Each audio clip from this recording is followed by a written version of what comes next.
We all remember early 20s when the foldable phones or let's say flip phones were introduced in the market.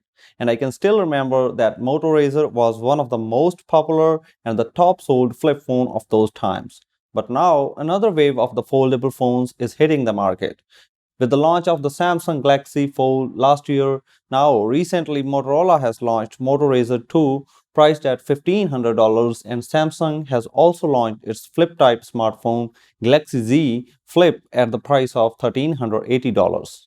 Companies like Samsung, Huawei, Motorola are working to bring back the foldable phones to the market. But the concern is, do consumers really need them back? Smartphone design, camera, build, battery life has evolved remarkably during the last few years and it was somewhat based on different customer surveys, reviews and feedback. And we as consumers now do not upgrade our smartphones as frequently as we used to. The current smartphones fulfills almost every need and we are holding on to them longer. To keep the market up and the profits rolling in, the companies are trying different ways to develop something new so that the consumers are urged to buy. But flip phones, really? I'm in doubt here. Let's see their types and their pros and cons. Currently, there are two types of foldable devices. Some are like the Galaxy Fold, which has two screens, and if you unfold them, then you get a tablet-sized screen, else like an outer touch screen like a normal smartphone. And the other one is like Motorola Razr and Samsung Z Flip, which have miniature screen on the outer folder to show the notification and are a standard size smartphone when unfolded. These foldable gadgets have one movable component, hinge, that could break an addition to the screen.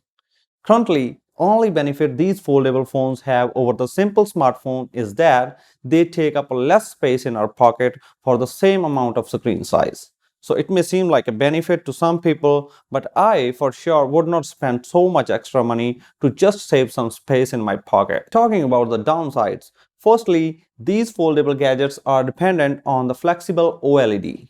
So these foldable displays are covered with plastic layers, making them more prone to be scratched up or pierced as compared to the traditional tough glass phone displays. Now, this design has one major flaw. When unfolded, a visible crease appears from where the phone was folded, which is not all appealing when compared with the flawless screen of our smartphones. Lastly, the main question is whether the mechanical hinge will survive as long as the companies claim or not.